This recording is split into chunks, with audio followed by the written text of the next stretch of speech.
बिस्मिल्लाहिर्रहमानिर्रहीम, अस्सलाम वालेकुम। उम्मीद है आप सब लोग खैरियत से होंगे। नीचे ना कमेंट्स में किसी एक दोस्त ने पूछा कि सर थोड़ा इस बारे में रहनुमाई फरमाएं कि जो तरबूज है क्या उसके बाद पानी पी सकते हैं, इसी तरह ही क्या मछली है उसके बाद आप दूध पी सकते हैं कि नहीं पी सकते। इस तरह और बहुत सारे क्वेश्चंस जो आपको रोज़मर्रा ज़िंदगी में इनका सामना रहता होगा। तो मेरी कोशिश है इस एक वीडियो के अंदर उन तमाम सवालात के जवाबात, तसल्ली बख्श जवाबात जो है वो मैं आपको दे सकूँ। सबसे पहला एक मिसकॉन्सेप्शन जो लोगों के जहनों में पाया जाता है, जो कि बहुत अरसे से बचपन से मैं भी सुनता आ रहा हूँ, वो है कि क्या जो तरबूज़ है उसके खाने के बाद क्या आप पानी पी सकते हैं या नहीं पी सकते हैं। अच्छा, अक्सर लोगों का ख्याल है कि अगर तरबूज़ खाने के बाद पानी पी लें तो उससे हैज़ा हो सकता है या हैज़ा हो जाता है। तो बचपन में एक दफ़ा जो है वो ऐसे ही हमारी एक क्लास फेलो थी, उसने भी ऐसे ही एक बहाना लगाया कि सर मैंने तरबूज के बाद पानी पी लिया था तो उस वजह से मुझे हैज़ा हो गया और इस वजह से मैं स्कूल नहीं आ सकी। तो खैर सर ने बड़ा उसका मजाक उड़ाया। तो उस वक्त उन्होंने मैं बात कही, ये तो मेडिकल साइंस से हट के मैं आपको बता रहा हूँ, एक बड़ी लॉजिकल बात है। तो उन्होंने बात बताई कि ये तरबूज खाने से बेसिकली हैज़ा नहीं होता या तरबूज खाने के बाद पानी पीने से हैज़ा नहीं होता। होता क्या है कि हमारे यहाँ क्या किया जाता है कि तरबूज को काट के एक ट्रे में सजा के ना बाहर रख दिया जाता है। अब इसके ऊपर मुख्तलिफ़ किस्म की मक्खियाँ आगे बैठती रहती हैं। वो मक्खियाँ जो होती हैं बेसिकली वो जरासीम लेके आती हैं और उसको तरबूज को हम वैसे ही खा लेते हैं। जब हम तरबूज को खा लेते हैं तो वो मक्खियों के जरासीम हमारे अंदर आ जाते हैं। तो इस वजह से बाज़ का जो है वो डायरिया हो सकता है। तो इसी से एक मिथ बन गई है कि जी तरबूज खाने से डायरिया हो जाता है जो लोग बाद में पानी पीते हैं। तो ऐसा बिल्कुल नहीं है। बेसिकली तरबूज के अंदर भी बहुत ज़्यादा पानी होता है। तो अगर आप तरबूज खाते हैं उसके बाद पानी भी ज़्यादा पी लेते हैं तो जाहिर है उसकी वजह से हो सकता है कि कुछ वक्त के लिए आपको ऑस्मोटिक डायरिया हो जाए, लेकिन इसका कोई तरबूज के साथ ख़ास ताल्लुक नहीं है। और वैसे भी एक अजीब सी बात है ना कि अगर आप बंदा कहे कि मैंने बहुत ज़्यादा पानी पी लिया और फिर उसके बाद और पानी पी लिया, तो ये ऐसा ही है कि तरबूज जिसमें पहले ही बहुत पानी है उसके बाद फिर आप पानी पीना शुरू कर दें तो उससे ज़ाहिर है स्टमक अपसेट तो होगा। लेकिन वजह जो डायरिया की या हैज़ा की वो बेसिकली यही होती है कि अगर आप तरबूज को काट के बाहर रखते हैं उसमें मक्खियाँ आके बैठती रहें तो उससे फिर इन्फेक्शन होने का ख़तरा होता है।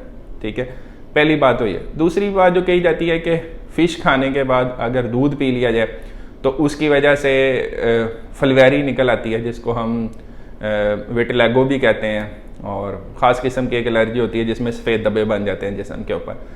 तो ऐसा भी बिल्कुल नहीं। आप में से हर बंदा कहेगा कि मैं मछली खाने के बाद दूध नहीं पीता, लेकिन आप में से कितने लोग ये कह सकते हैं कि मछली खाने के बाद मैंने चाय नहीं पी, या आप जो मछली बना रहे होते हैं उसमें दही का इस्तेमाल नहीं करते।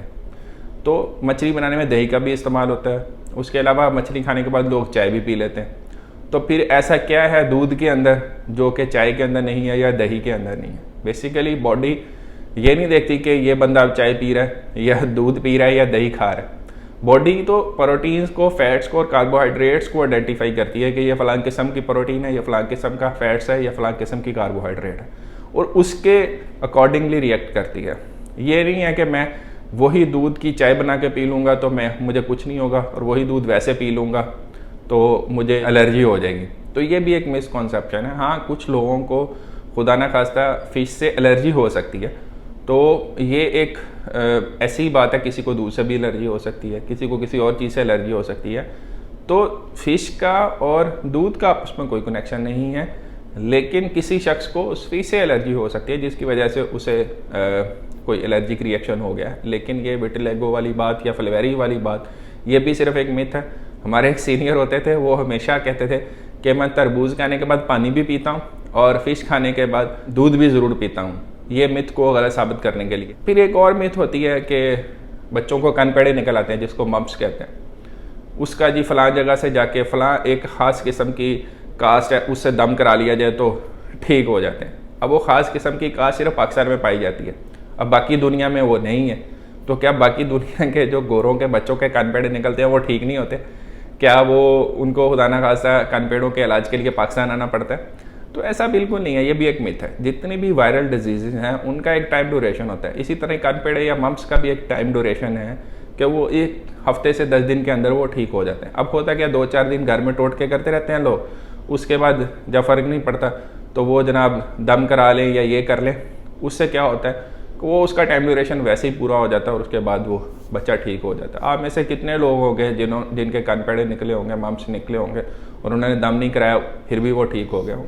तो ये भी एक मिथ है, ठीक है। अल्लाह का नाम लेना या अल्लाह से दुआ करना, इसमें तो बिल्कुल भी कोई बुराई नहीं है। मेडिकल साइंस भी, पाकिस्तानी डॉक्टर्स, कोई भी आपको ये नहीं कहेगा कि आप दुआ ना करें, लेकिन उस चीज़ को आप इस चीज़ से एसोसिएट कर देना, ये बिल्कुल गलत है कि अगर ये करेंगे तो फिर ये होगा। ऐसा नहीं होता।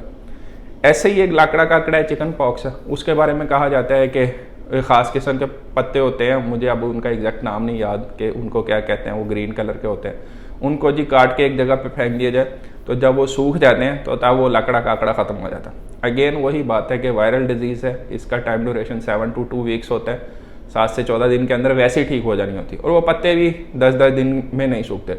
आपको कोई आम पत्तों का नहीं बताया जाएगा, ख़ास किस्म के पत्तों का बताया जाएगा जो सूखते ही 10 दिन के अंदर है। तो इस वजह से वो एक एसोसिएशन बना दी गई कि जनाब ये अगर पत्ते इस जगह पे फेंक दिए जाएं तो वो सूख जाएंगे, तो जब वो सूख जाएंगे तो उसके बाद आप ठीक हो जाएंगे।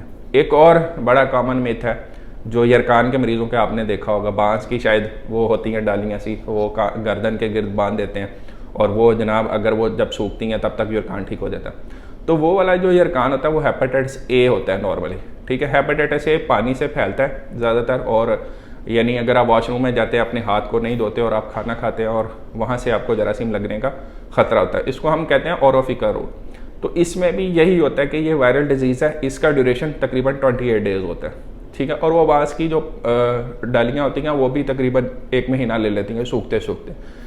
तो ये वायरल जितनी भी मोस्टली डिजीज़ हैं, जिस तरह के कोरोना भी आजकल हैं, तो इसमें क्या होता है कि आपको किसी किस्म की मेडिसिन की ज़रूरत नहीं होती, आप मेडिसिन के बगैर ही ठीक हो जाते हैं।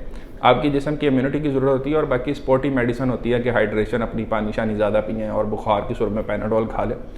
तो ये सारी चीज़ें होती हैं, लेकिन उसको एक मिथ के साथ एसोसिएट कर दिया जाता है कि जी ये काम करेंगे तो वो ठीक हो जाएगा, हालांकि वो बीमारी अपना टाइम ड्यूरेशन पूरा करने के बाद खुद ब खुद ही ठीक हो जाती है। तो ये थोड़ा सा इस वीडियो का मकसद ये था, खुदारा इस तरह की चीज़ों में बिलीव ना करें, ठीक है। अगर आपने दुआ करनी है तो डायरेक्ट अल्लाह से मांगे, अल्लाह से दुआ करें कि अल्लाह जो भी बीमारी है ज़ाहिर अल्लाह की तरफ से आती है और अल्लाह ही उसमें इंसान को जो शिफा देता है। तो अल्लाह से दुआ मांगें बजाय इसके कि आप इस तरह की गलत किस्म की रसूमात के अंदर बिलीव करना शुरू कर दें कि जी इसका इससे ताल्लुक़ है। वो मैंने आपको बता दिया कि वो बीमारी का ड्यूरेशन और इन चीज़ों के ड्यूरेशन के साथ इस चीज़ का कनेक्शन है और इसके अलावा कुछ नहीं है। अगली वीडियो तक अपना ख्याल रखिएगा।